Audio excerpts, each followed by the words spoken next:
İran, Azerbaycan'a tehditler yağdırarak İsrail'e yardım edersen seni de vururuz demişti. Fakat kendisine yardımda bulunan Çin'den gelen silah yardımları artık yola çıkmış durumda. Adil bir savaş peşinde olan bir ülke, neden Çin'in silah sursat yardımlarını kabul edip de Azerbaycan'ın İsrail'e yardımda bulunma ihtimalinin korkusunu yaşıyor? İran'ın Azerbaycan'a yönelik bu tehditlerine Pakistan sessiz kalmadı. Pakistan, İran'a böyle bir durum yaşanacak olursa 64 milyonluk ordunu senin üzerine göndereceğiz dedi. Şu anki durum itibariyle İran, İsrail savaşı devam etmekte ve henüz bir ateşkes söz konusu değil. Azerbaycan ve Ermenistan arasındaki gerilim sebebiyle bütün dünya gözünü 43 kilometrelik Zengezur koridoruna çevirdi.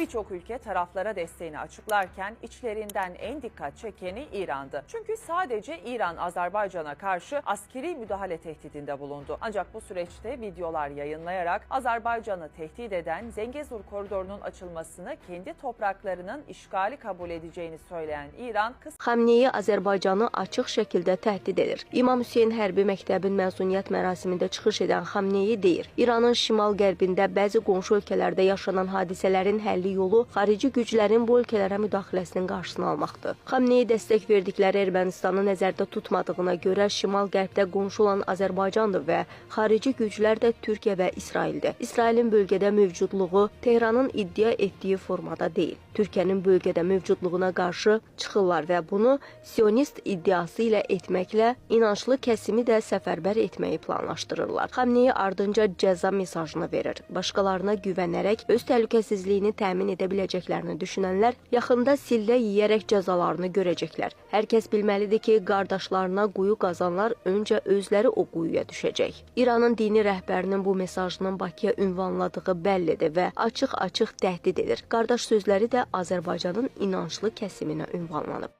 Desəm mən səhv bilirəm. İran Azərbaycanla müharibə eləyir, yoxsa İsraillə?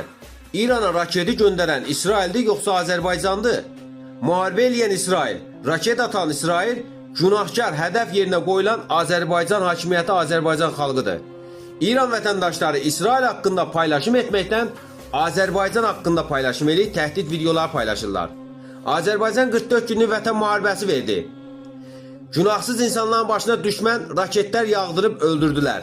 Deyirsiniz 35 milyon Azərbaycanlı yaşayır İranda. Onda niyə ayağa qalxıb səsinizi çıxartmadınız, haqsızlığa qarşı durmadınız, dəstək olmadınız? Ataların bir sözü var. Nə əkərsən, günün birində özün biçərsən.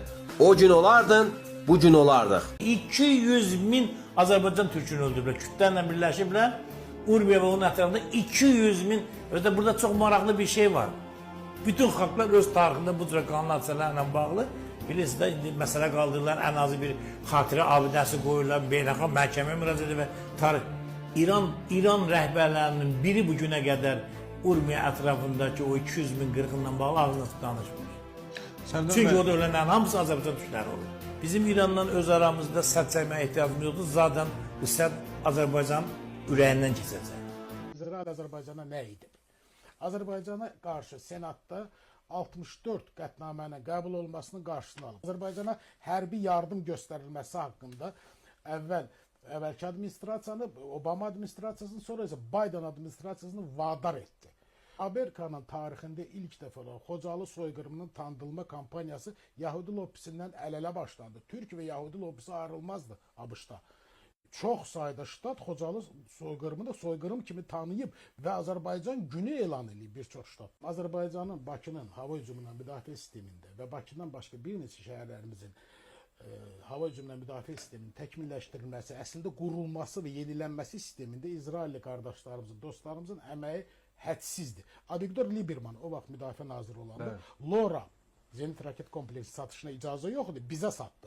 Dünyada ilk dəfə Taylanda satıldı, çünki Tayland Cənub-Şərqi Asiyada İsrailin strateji müttəfiqi. Bir də bizə satıldı. Biz İsraillə qardaş deyilik, dost deyilik, biz strateji müttəfiqik. Və strateji müttəfiq olduğumuza görə bir-birimizin qarşısında öhdəliklərimiz var.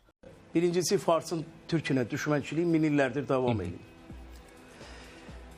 Zəngəzur dəhlizi olsun, 44 günlük Azərbaycanın zəfərlə bitmiş vətən savaşı olsun, antiterror əməliyyatı olsun, Azərbaycanı və Türkiyənin 1 millimetr irəli getməsi İrandakı fars şovinistlər üçün ölüm sayılır. Yəni bunlarda təbii bir immun sistemidir.